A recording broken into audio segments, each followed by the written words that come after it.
हाँ जी, तो बच्चों ये रही हमारी लर्निंग असेसमेंट नंबर 3.5, जिसमें वो हमें कहता है कि वी नॉट वोल्टेज आपने मुझे फाइंड आउट करके देना है थ्रू नोडल एनालिसिस टेक्निक। ठीक है, तो बच्चों देखें, सबसे पहले तो हम इसमें क्या करेंगे जी, हम नोड आइडेंटिफाई कर लेंगे। नोड वो पॉइंट होता है जहाँ पे एक से ज़्यादा चीज़ों की वायर अटैच होती है और सरफेस नोड भी बनते हैं कहीं।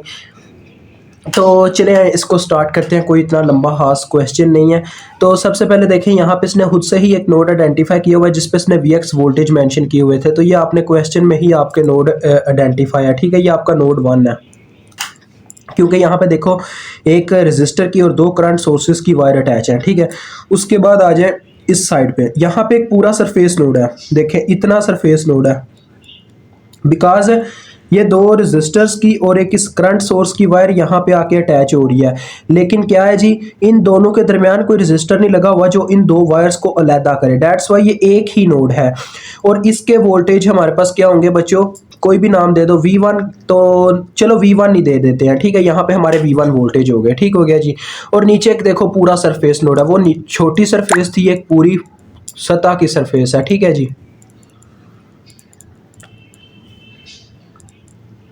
ये हो गया। ठीक है जी, क्योंकि इसके सेंटर में देखो कोई चीज़ एग्जिस्ट नहीं करती और सारी वायर्स नीचे आके कॉमन हो रही है, तो इसको हम ग्राउंड कर देंगे बिकॉज हमें करंट को फ्लो करवाना है।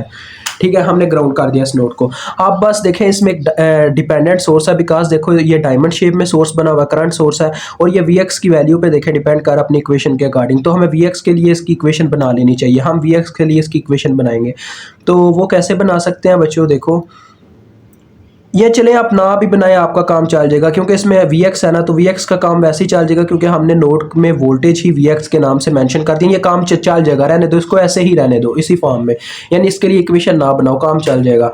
मेन हमारा मुद्दा वी नॉट वोल्टेज कैलकुलेट करना। वो आपको पता कैसे कैलकुलेट होंगे, आप वी वन वोल्टेज कैलकुलेट कर लोगे, इनडायरेक्टली आपको वी नॉट वोल्टेज मिल जाएंगे। उसकी वजह ये है क्योंकि पैरेलल में वोल्टेज सेम होता है, अदरवाइज मैं आपको समझा दूंगा, टेंशन नहीं लेनी। बस चलो आओ स्टार्ट करते हैं।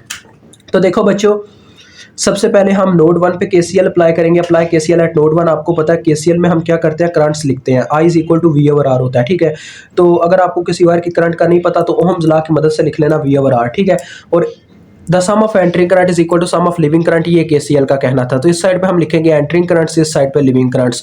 तो देखें ये नोड 1 है हमारे, इस पे हम केसीएल अप्लाई कर रहे हैं। तो सबसे पहले देखो ये इस वायर की करंट की बात करते हैं, तो ये एक एंटरिंग करंट है। देखें नोड की जानिब आ रही है, दाखिल हो रही है, तो लिहाजा एंटरिंग करंट आ गई इस साइड पे। उसके बाद इस वायर की मुझे करंट नहीं पता, तो मैं क्या करता हूँ, वी एक्स में से एक करंट लीव करवाता हूँ इसकी करंट लिखने के लिए। तो लिहाजा उसी वक्त आपने जब करंट लीव करवाई तो आपने लिख देना वी एक्स माइनस, क्योंकि करंट इसमें से निकल रही है। वी एक्स माइनस जहाँ पे एंटर होगी वो वाले वोल्टेज आगे लिख दिए जाएंगे, ये जाके न्यूट्रल में एंटर होती है। तो वी एक्स माइनस जीरो, और जितनी रेजिस्टेंस रास्ते में वो है 3K। और लास्ट में ये वायर रह गई है। तो देखो बच्चों, ये भी एक करंट सोर्स है। तो इसमें से देखें क्या हो रहा है जी, करंट लीव कर रही है, बाहर जा रही है। तो लिविंग करंट इस साइड पे हमने लिखनी है। तो ये क्या है जी, वी एक्स ओवर 6000, मतलब कि 6K ही हुआ ना। इसको किलो लिखा जा सकता है बच्चों, इतना तो आप जानते हो। अब इसके एलसीएम से पूरी इक्वेशन को ज़रब दे दें, वी एक्स तो आपको वैसे ही फाइंड आउट हो गया। तो एलसीएम के साथ इसको मल्टीप्लाई करते हैं। इसका एलसीएम बच्चों क्या बनता है, 6K। तो 6K के साथ पूरी इक्वेशन को मल्टीप्लाई करवा दो ताकि इसका बटा खत्म हो जाए। यहाँ पे जब 6K ज़रब होगा, किलो किलो से कैंसिल हो गया, 3 एक बार 3 2 बार 6, तो 2 ऊपर मल्टीप्लाई हो गया, 2VX आ गया। ठीक है, इसी तरह से यहाँ पे जब 6K ज़रब होगा पूरे का पूरा कट जाएगा और सिर्फ VX आ जाएगा।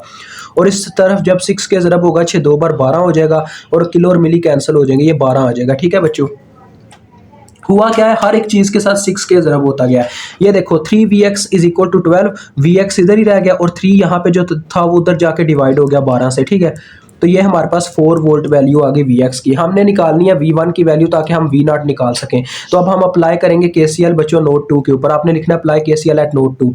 तो वही काम, यानी यहाँ पे एंटरिंग करंट्स, यहाँ पे लिविंग करंट्स। तो सबसे पहले ये वायर इसमें आती है। तो देखें ये एक एंटरिंग करंट है, दाखिल कर रही है, लिहाजा इसको हम इस साइड पे लिखेंगे वी एक्स ओवर 6K। मैंने 1000 को बस किलो में लिख दिया, बस इतना फर्क डाला इसमें इस करंट में। ठीक है, अब इस वायर की मुझे करंट नहीं पता, तो मैं क्या करूंगा, करंट को लीव करवाऊंगा V1 में से। तो आप V1 में से करंट लीव करिए, लिहाजा उसी वक्त लिख देंगे V1 माइनस। एंटर कहाँ पे जाके की, जीरो में, यानी कि न्यूट्रल में। तो बटे में जितनी रेजिस्टेंस रास्ते में आई वो लिख देंगे 12K। इसी तरह से अब इस वायर की बात करता हूँ, क्योंकि ये पूरा एक सरफेस नोड है।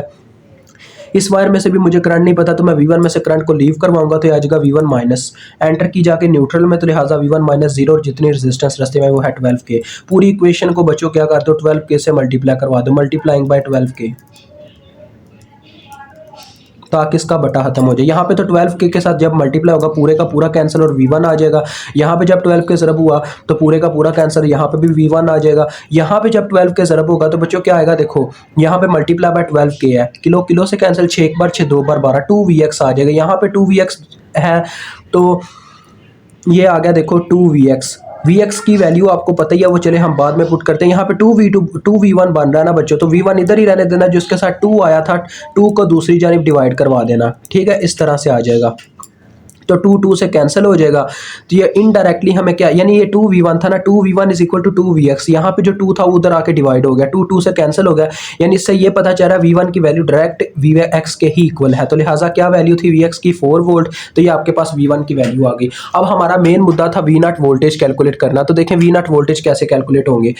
तो ये बच्चों मैंने आगे भी ये बना के बच्चों को दिखाया था, आपको फिर से बना के दिखा रहा हूँ। इस तरह से ऊपर V1 वोल्टेज मेंशन है, नोड एक मतलब ऊपर ये जो नोड है, और सेंटर में है 12K का रजिस्टर, जिसके क्रॉस हमारे पास क्या है जी, ये वोल्टेज है V0 प्लस माइनस V0।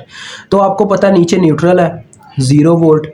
ये इस तरह से ये वाली वायर है जिसके क्रॉस हमने V0 कैलकुलेट करने थे। तो देखें इसकी इक्वेशन कैसे लिखते हैं, V0 इज इक्वल टू, तो देखो बच्चों जिस तरफ प्लस का साइन है ना V0 का उस तरफ के वोल्टेज प्लस में लिख देना, जिस तरफ नेगेटिव साइन है वो वाले वोल्टेज नेगेटिव में लिख देना, तो आपको वोल्टेज वैसे ही फाइंड आउट हो जाएंगे। तो देखो प्लस का साइन है V1 की तरफ, तो V1 प्लस में लिख दिए गए, माइनस का साइन है 0 की तरफ, तो माइनस 0 लिख दिया गया। बस ये डायरेक्ट V1 के ही इक्वल आ रहा है। तो 4 वोल्ट आपका आंसर है। मुझे उम्मीद है आपको समझ आ गई हो।